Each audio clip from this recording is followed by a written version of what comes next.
બહુ સ્પષ્ટ કહું જે આની અંદર શંકાસ્પદ ભૂમિકાઓ જે પોલીસ ડિપાર્ટમેન્ટની પહેલેથી ચાલી રહી છે. ફર્સ્ટ એસઆઈટીમાં પણ અમે એમ કીધું હતું કે આ એસઆઈટી કાંઈ કરી નહીં શકે.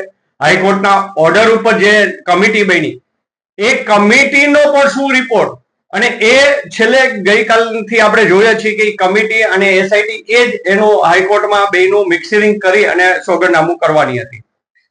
નવી હવે એસઆઈટી આવી, હવે એસીબી ની અંદર પણ એસઆઈટી ની જે રચના કરવામાં આવી અને બિપિન આહિર જેની નિમણૂક કરવામાં આવી છે ડાયરેક્ટરની એસીબી ના, એની પાસે આપણે એવી અપેક્ષા રાખીએ કે સાચી હકીકત લઈ આવે અને આની અંદર કોણ કોણ મલાઈ ખાવા વાળા હતા. પ્રથમ જે શંકા છે રાજકોટ પોલીસ ડિપાર્ટમેન્ટ ઉપર કે રાજકોટ ડિપાર્ટમેન્ટે જ્યારે પહેલી વાર સાગઠિયાની ધરપકડ કરી અને ધરપકડ કરી એની ઓફિસ એના ઘર બધામાં સર્ચ કરવામાં આવ્યું હતું, તો ત્યારે 22 કરોડનું સોનું કેમ ન પકડાવું? અને એકાએક એસીબી જાય છે અને એસીબી 22 કરોડ રૂપિયાનું સોનું એના ભાઈની ઓફિસમાંથી પકડે છે, રોકડ રકમ 3 કરોડ ઉપરની પકડે છે અને વિદેશી ચલણ પકડે છે. તો ત્યારે રાજકોટ પોલીસે જયારે કરી ત્યારે એની અંદર કઈ હતું નહીં અને એસીબી જયારે રેડ કરે ત્યારે આ બધું આવી જાય છે. એટલે ક્યાંક ને ક્યાંક એવી શંકા ઉપજાવે છે કે કા રાજકોટ પોલીસ ખોટી છે અને કા એસીબી ખોટી છે.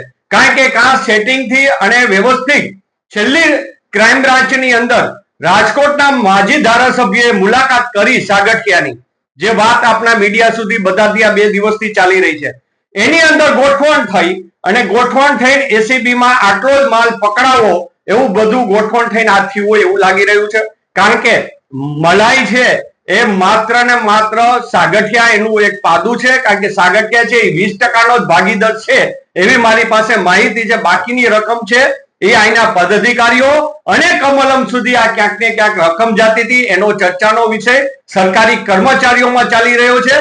અને પોલીસ છે એ માત્ર ને માત્ર કોર્પોરેશનને ટાર્ગેટ બનાવે છે. 3 પીઆઈ ની સસ્પેન્ડ કરવામાં આવ્યા.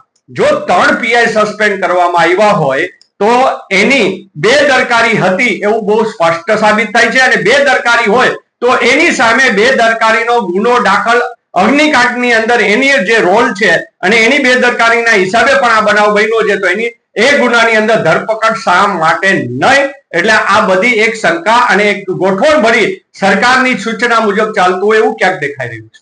મહેશભાઈ, નીતિન રામાણી ભાજપના કોર્પોરેટરની ક્રાઇમ બ્રાન્ચ એટલે કે સ્થાનિક એસઆઈટીએ પૂછપરછ કરી ત્યારબાદ મુક્ત કરી દેવામાં આવ્યા, પછી કોઈ કાર્યવાહી એક પણ નેતા સામે?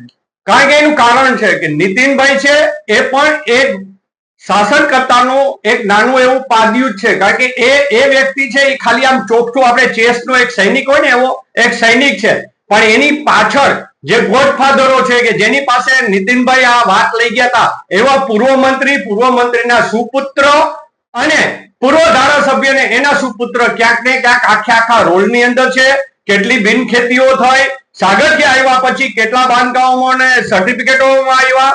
હું પણ એવું સાબિત કરી શકું એમ છું કે જે હોસ્પિટલ હોય એ હોસ્પિટલના બીજા મકાનની અંદર બીજું મકાન લે, એનું બાંધકામ થાય, એની અંદર પાર્કિંગ દેખાડવાનું હોય, એ પાર્કિંગ દેખાડે, રેસિડેન્સ થાય અને એકાએક 2 બિલ્ડિંગ ભેગા થઈ જાય અને એની આરટીઆઈ કરેલી હોય પણ છતાં એને કમ્પ્લીશન દેવામાં આવે.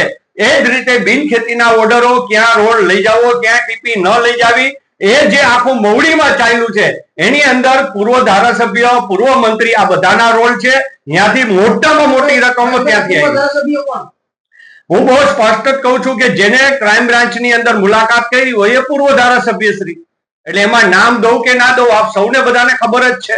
અને પૂર્વ મંત્રી કોણ એ પણ બધાને ખબર જ છે. નીતિનભાઈને જયારે પકડવામાં આવે, નીતિનભાઈની અટક કરવામાં આવે, એનો નાર્કો ટેસ્ટ કરવામાં આવે, માત્ર સાગઠિયાનો નહીં પણ નીતિન રામાણીનો પણ નાર્કો ટેસ્ટ કરવામાં આવે એટલે ખબર પડી જશે કે અગ્નિકાંડની અંદર કયા પૂર્વ મંત્રીએ ફોન કરી અને આ રોકાવામાં આવ્યું.